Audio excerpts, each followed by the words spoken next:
There's a lot of smart people out there, full of life experiences and willing to share and happy to share, and a lot of them that are doing well on YouTube.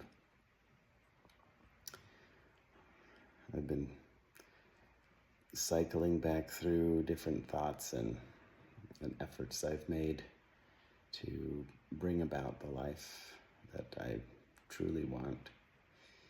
And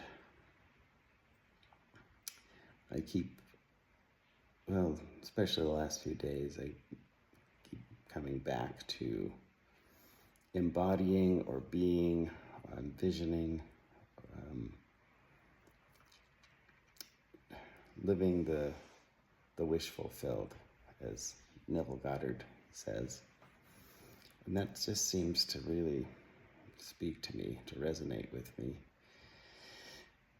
because I've had some good experiences with it.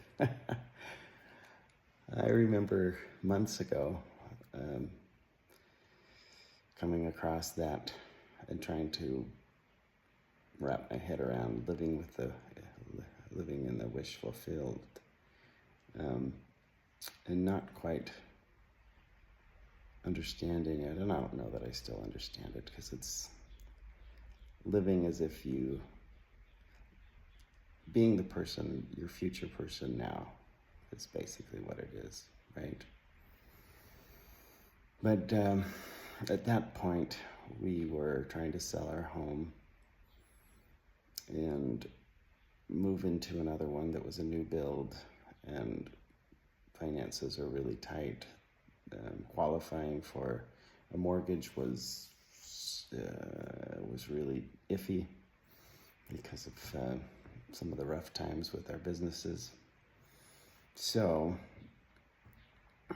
but what I did was pretty much every night, I would, in my mind's eye, I would just see myself here at this house, looking out the windows, walking through the halls, sitting up in bed in the morning and looking out the window at the lake. And I did that day after day, night after night. And as the months ticked by, it wasn't clear what was going to happen. The house kept being built. We kept trying to sell our previous home, and the mortgage situation there was some really interesting things that happened. But it wasn't clear what was going to happen. We kind of had some ideas, but there was just a lot of things up in the air. But this last April, everything just kind of needed to happen, and it all came together. Here we are. And some of the things that happened feel like band-aids over a situation, that they're kind of temporary and that there's a better way for things to work out. But the fact that they even worked out at all, we ended up selling our home for a pretty good price, especially in this market. And yeah, oh my gosh, yeah. And then we had enough, there was enough extra over what we were thinking that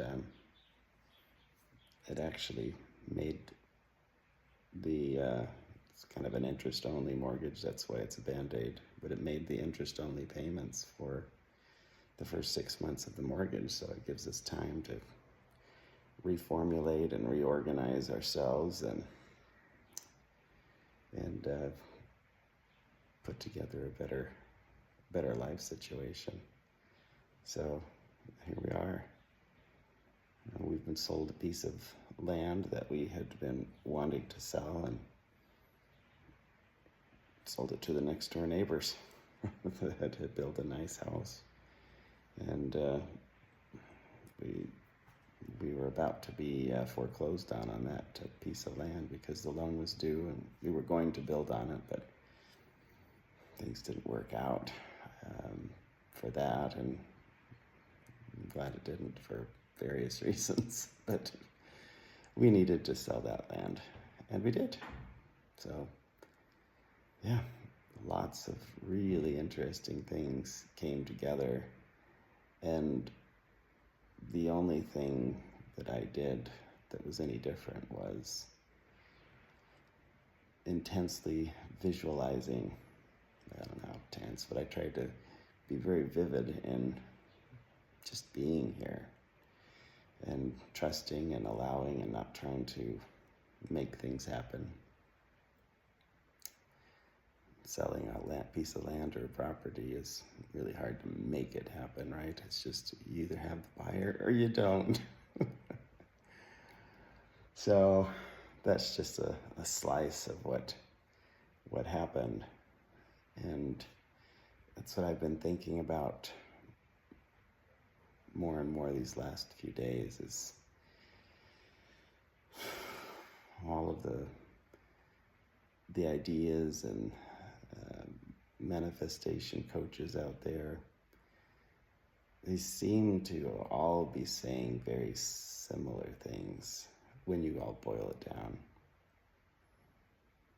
Relax. Don't create your resistance. Allow the how to be shaped by the universe. Be the person you want to be today. Act from that place of confidence and having all that you want to have. And then allow the universe to shape your reality around you. Sounds simple, doesn't it? And in one sense it is. I own a business where I have a bunch of delivery trucks. And for whatever reason, I guess maybe I'm the reason, we've had a bunch of transmission failures. And so it's been a bit of a scramble, but I found myself allowing myself to be nervous, fretting, worrying about, another truck going down.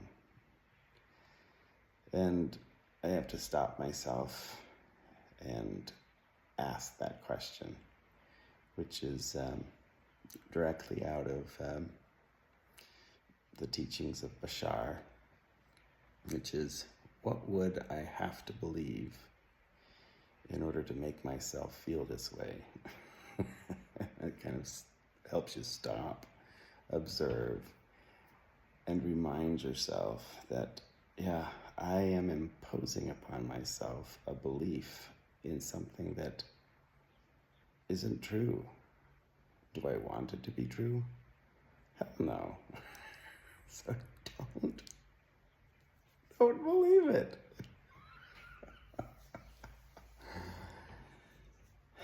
It's the ego, right? And as many have said, we don't want to kill the ego because it's just an innate part of what makes this life. But we need to have a good relationship with it, respect it, and slowly mold and train it so that it's a little bit more accommodating to what we really want to have happen. Anyway, that's my bit of learning and experience that I'll share this morning. Have a good one.